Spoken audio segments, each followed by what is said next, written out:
Hello everybody, once again I am Lehman Crafton Jr., aka Zorvalachan Less Than Guru, and this is Mars, apparently the review kitty, and character creation kitty, and every other type of video that I make kitty. So, today we are going to continue with my review of Adventure Quest Jaern, which is near and dear to my heart. Basically, after I started college and found this game at the University of Purdue in West Lafayette, Indiana, and gamed there for 2 years, and after the first year I brought it back home to Missouri and introduced my group to this game, and this was the game that they basically cut their teeth on. All but maybe 2 or 3 people in my group had never touched a role-playing game before, and this was one of the ones that we did. And it's a very old-school game based off of D&D. You can easily convert any type of D&D adventure over to this. Basically, they might have different names for something, but it is exactly the same. You roll a d20 when you're going to hit.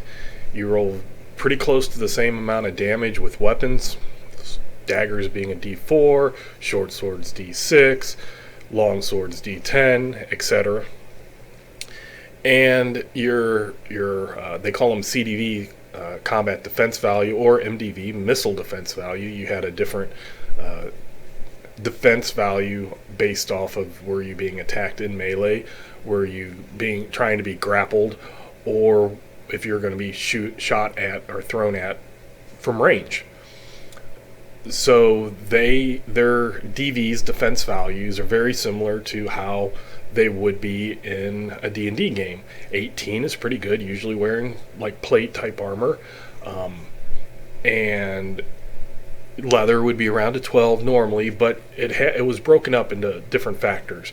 Basically, you took your agility divided by 5, round down. You added then whichever stat was attribute was associated with that value. So strength was for combat, perception was for missile, and willpower was for grapple.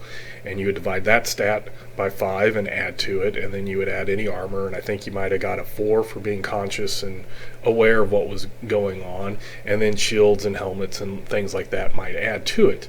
And in this game here, the character sheet was a character index card, and everything fit on the front and back. Spells most people put on the back, or they had a class called nomads, which were kind of like they would make incants, make potions and charms, and they were basically wandered around, and that was their magic type thing.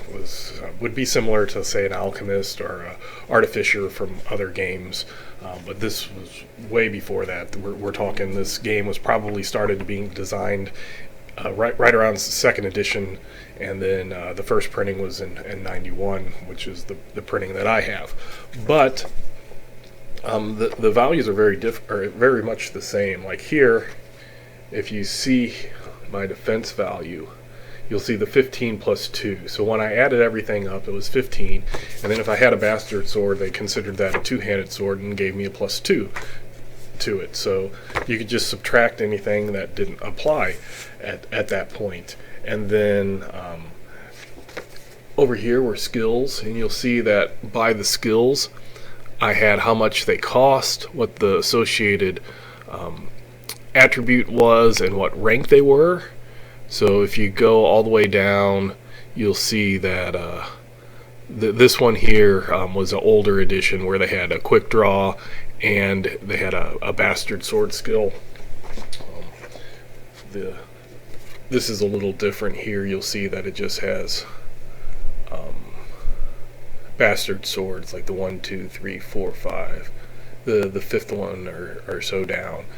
And basically your skills had what they called was a base cost, and the base cost would be higher. Usually a really easy one would maybe be 50 or 100, and you would take that times the level that you were going to, as long as you were at the level right beneath it. So if I was at level 0 and I wanted to learn it, I would find somebody, I would learn the skill. If it was 100 base cost, it would cost me 100. And then on my own after that, I could raise it to 2, which would be 200, and 300 to get it to 3, and 400 to get it to 4, etc. Now the Bastard Sword was a 300. They considered that a lot more difficult, and it kept the weapons, the higher damage weapons, the more difficult they had it be. So it kind of gave balance to the people using a dagger might be able to attack more times with the dagger, but they're not going to do as much damage at the same level. So the Bastard Sword was 300. So to get it to 1, you needed 300. To get it to 2, it was 600. To get it to 3, it was 900, etc. Not too difficult. It's not the same as where every single other skill is 1 point to get it to 1, 2 points to get it to 2, 3 points to get it to 3, etc. But it's not much more difficult than that. Your experience was used for everything. There was no level advancement. Everything was based off of your experience, and you usually got about 2,500 per adventure, and then that became your rate. So here you can see my rate at this time was a 40, and I had 120 experience. That was just kind of waiting until I got more and could spend it. So like here, my Bastard Sword, you'll see, is a 9. So to get it to 10, it would cost 3,000 experience points, so a little over an adventure. So in 2 adventures, I should be able to get it. And over here, you'll see that my strength is a 12. 12 being the attribute that combat, physical melee combat was based off of. That was the highest that skill could go, and that was also the highest that my modifier could go. So my modifier was at its max of 12. And what that meant, that was my bonus to hit. I rolled a d20 and added that. There's not very many things, no feats or anything that sits there and subtracts things from other people or add things to yours. It's usually just a simple d20, add your modifier, see if you hit the CDV. There might be spells or something that might give you a couple of points, but you would remember what those were. I mean, here's the... It's not like you have to go looking all over for every little thing. And usually the magicians would probably cast it on themselves because they had a limited number of spell units, which were basically like magic points that they could have per day, and then they rested and they refreshed those. So a lot of times the warriors would already have taken up that front flank, and the mages to help themselves, because that this here, let's see, my defense, I didn't do it, I just added everything up at once. So it was an 18, so that's pretty decent. My personal philosophy when I made this character was that I would put everything into my cont to hit before I try to do fancy things with my sword skill. The sword skill, what that did is if your sword was sheathed, you would roll 2d6 and you could get it unsheathed as a quick draw and then make 1 attack. So the 9 gave me a pretty decent number, but if I'm not going to hit something, then any swings I do or any quick draws is going to be meaningless. So the first thing I did was get my combat mod up a pretty decent number. And then also once my sword was out, then I could roll extra d6 under that 9 to get extra attack. So I'd always get 1 attack no matter what. And if I roll 2d6, or 1d6 under that number, so it's a 9, so I'm automatically always going to succeed, I could get 2 attacks. And the way extra attacks worked is if you missed on your first attack, you just stopped right there.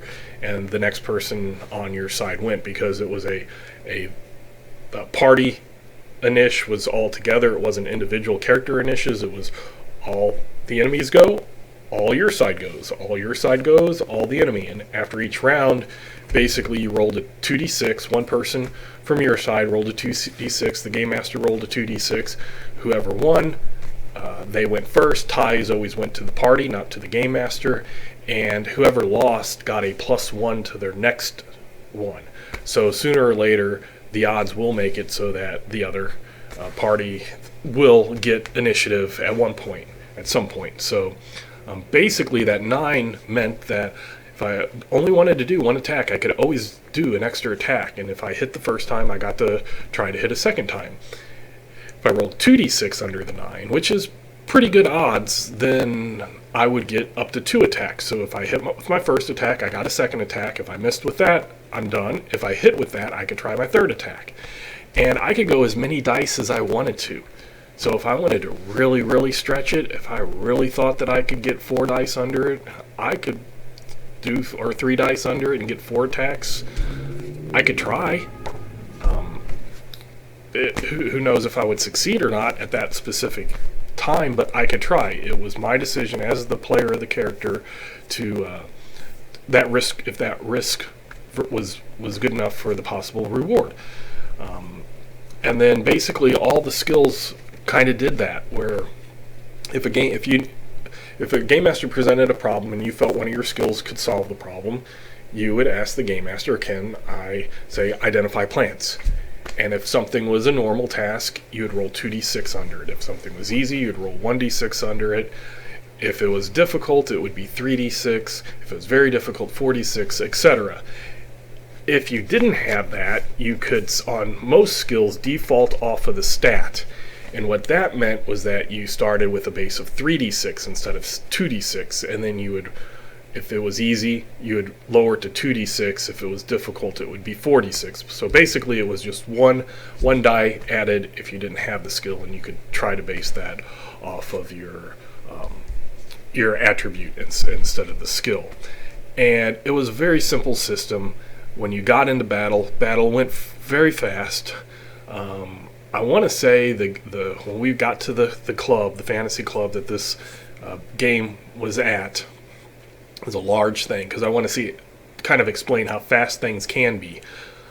We would get there, say, and start around 7 o'clock, and it would usually last 7 to midnight. It was a good, what we considered 5-hour adventure. Very, very rarely would an adventure last 2 sessions, so 2 different weeks in a row.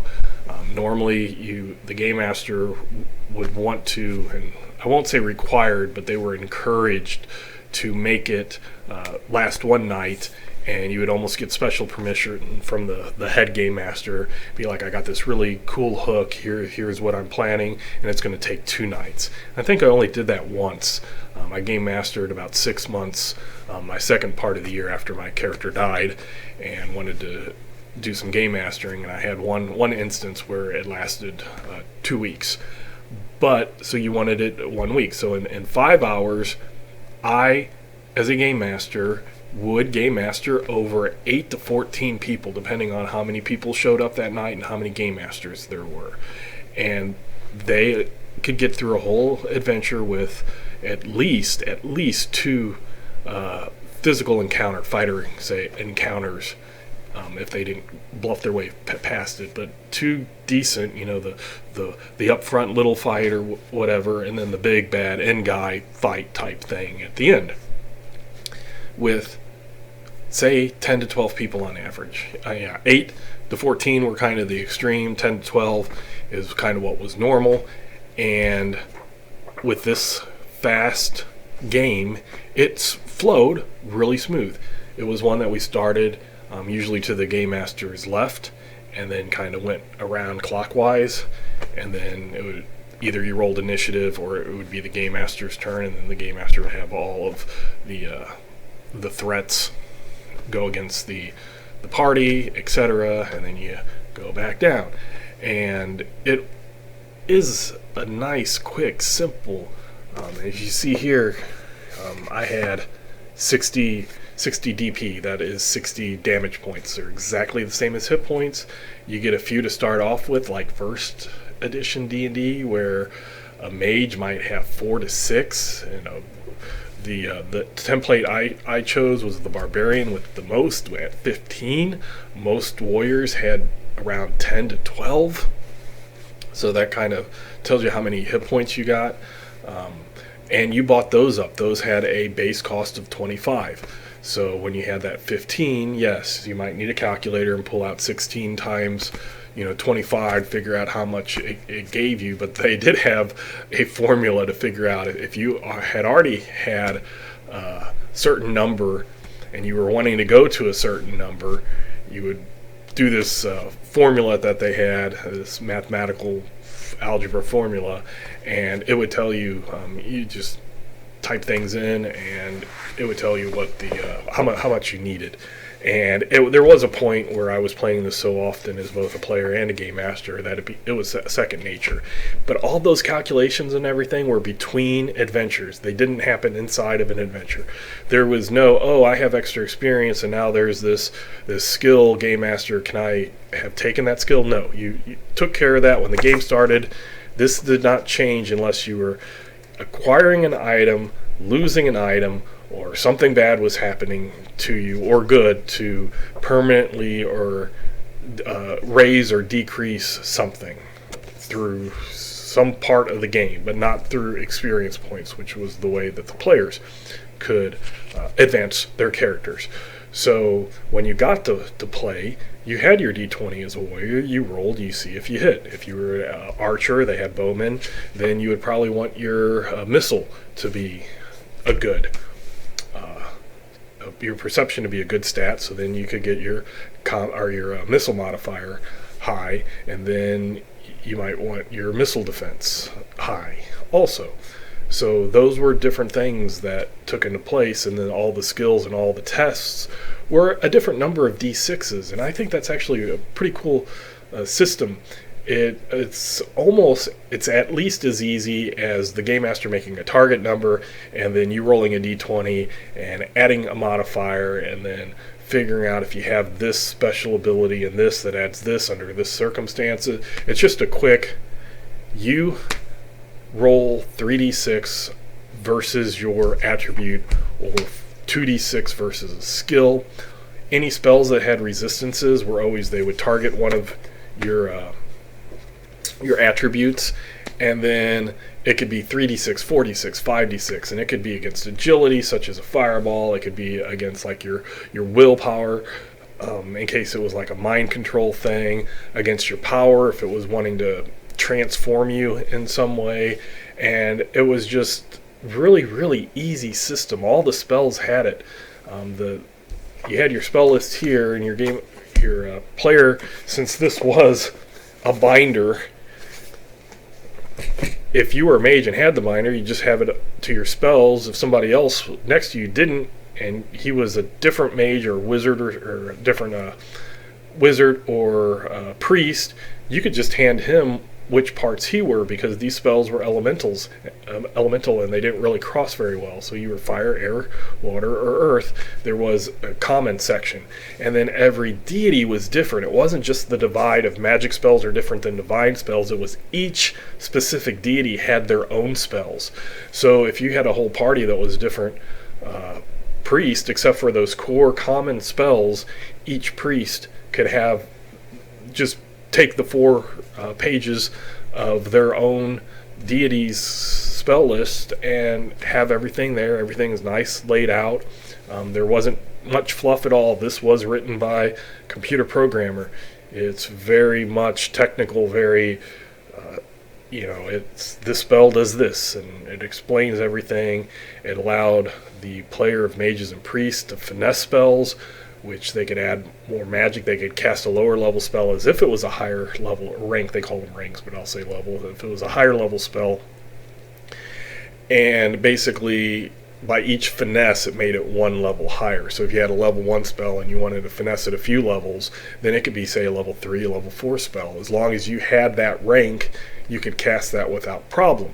If you didn't have that rate, then you had to do what was called overloading a spell, which you had to roll some dice, and if you succeeded, then you got the spell off and fine, no problem. If you failed, then bad things happened. Usually you would lose a level, a rank of that spell, and you'd have to spend experience to buy that back. It could blow up on you or your friends and crazy stuff like that.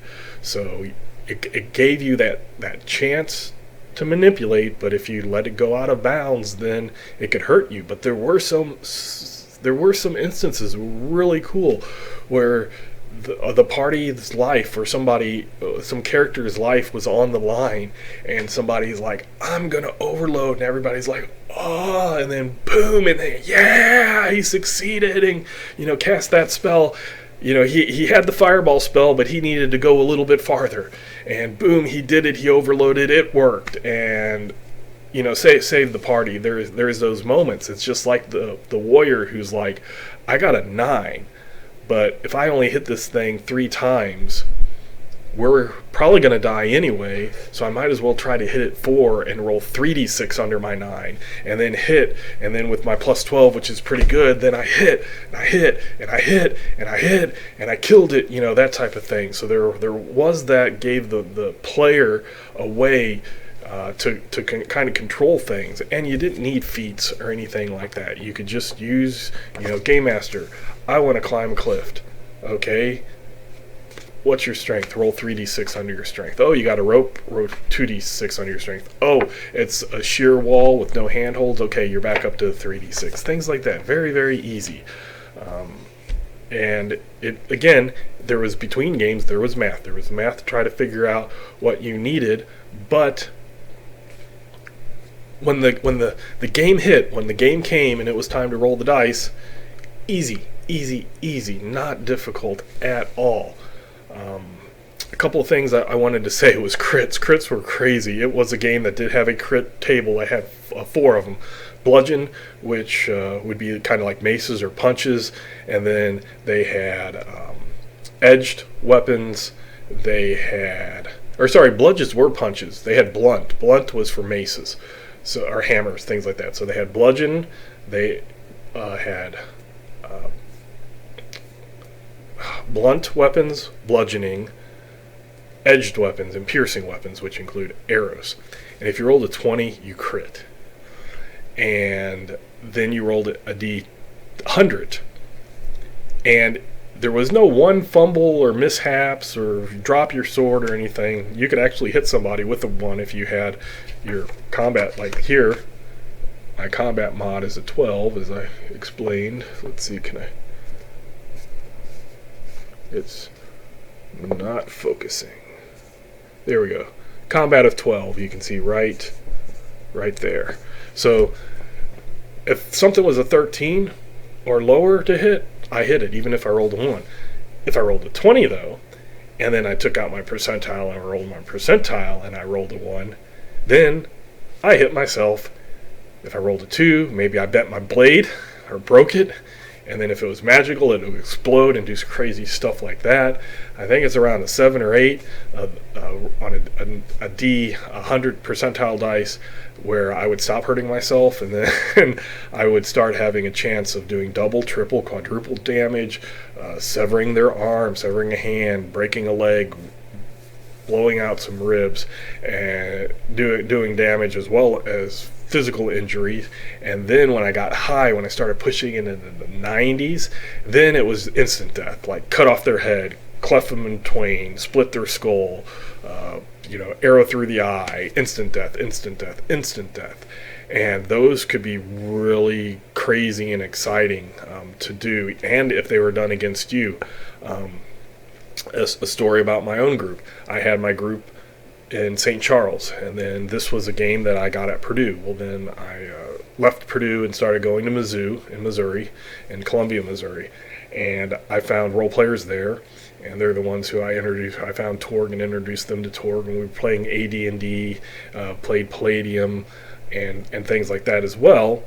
And a couple of them wanted to play this game with my group back in St. Charles. So the first time they came, we had made the system, had their characters, figured out what they were going to do and everything. And one of them, Tom, was really excited and everything. And we actually had a Halloween, we'd always dress up, and it didn't necessarily be characters or whatever, but he dresses up and they come to the game.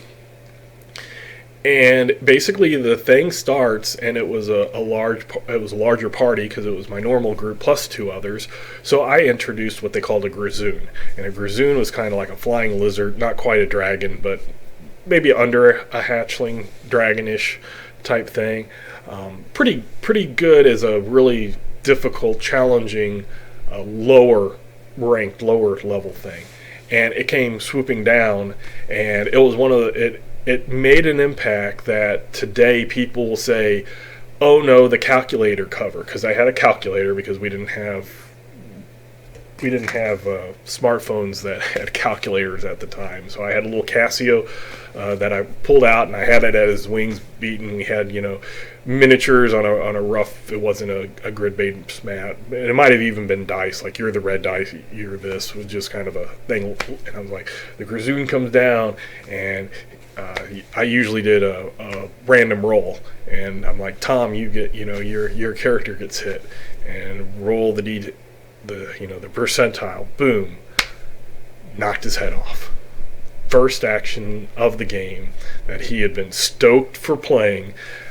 Had gotten really into. I'm going to do this. It seems like a great game and everything. And first attack killed him. And after that, anytime I would bring out that calculator, people would be like, "You put that calculator cover back in. You can have the bear calculator out, but the calculator cover goes back in your bag." So that's just one of those little moments for the group and what happened with them. It shocked him. We were old school, so we were used to character death, but that kind of hit him because he had been planning for a long time, and he did get a new character made up, and it didn't take long. You just roll stats, find a template, boom, you're ready to go. But it does have that. If you found this game, you don't want to put those crit things in, that's fine. Don't put the crit things in. But I do want to say this, and I've said it lots, but it's an easy game. Don't let the math scare you, because the math isn't difficult. It allows game masters to create very unique creatures. They do have a few creatures in the back, all statted out, but then they give you a whole list of things that you can add to creatures. And just like a character upping their skills, they could have creature abilities that you up a creature's abilities with experience points. And then if the party defeats that creature, then you can divide that total amount of experience that you had stuck into the creature, divide it amongst the party if you wanted to go with the killing equals experience, or defeating the monster equals experience instead of the adventure equals experience. So there's one other thing that I want to say. If you watched my Adventure Quest Jaern character creation, you will know that everything was rolled. All your attributes were rolled, your race was rolled, your sex was rolled, your age was rolled. Everything was rolled because their philosophy was, you were born in this world without a choice, so it's gonna be the same in the game. And I know that's a very opposite of New School. It's difficult though to do this game and make a character if you would decide, I want to be a half-orc, because the special powers that you would get, say if you wanted to be a half-orc, half-elf, you need to roll a d4, and depending on grandparents, you could get or not get each of one of the 4 abilities. So just going, I'm a half-orc, half-elf, and I get all of them without a roll, is kind of min-maxing, cheating, however you want to say. But I will say this. The game has ways to change that in normal character progression. There is the water mage. If you go a mage route and you go to water, or you find an NPC that's a good water mage, they have one of their spell lists is called mutations, which you can physically change character races. So you could make somebody who's a human, you could make them an elf, or you could make them a lizard. So if you didn't want to be that human, then you could seek out that priest that water mage, and have them cast a mutation spell on you, permanently changing who you were. Also, there was a deity in here, and kind of, if you don't take it as just being a hee snicker, it's a god of fornication, but they had a god of sex, a god of fornication, and that priest of those had a spell list that you could change sex, and you could do that finesse to make differences. So you didn't have to be full male or full female. You could make those differences. So if you wanted to play any type of character, not just male or not just female, or you rolled a female character and you wanted to play a male character, there was an in-game way to get through it, and it's not something that was invented or needed fan service or anything like that to do. It's in the game. You can do that. They just were, if that's the way you wanted to go. My character, as I've stated in other videos, was a human male barbarian. And at a point, and I don't remember what triggered it, but somebody called it, when you died, you could call out to your deity if you wanted to. And then you would roll a certain amount of dice, usually 3d6. If they all rolled 1s and 2s, something good happens. If they all were 6s, 666, something bad happens. And a 666 was rolled. And actually, I can't remember if I rolled it or somebody else in the group rolled it, but Anubis came down, and Anubis was mad, and Anubis was grabbing a soul, the god of death. And I basically was like, I had a sword that had a soul attached to it.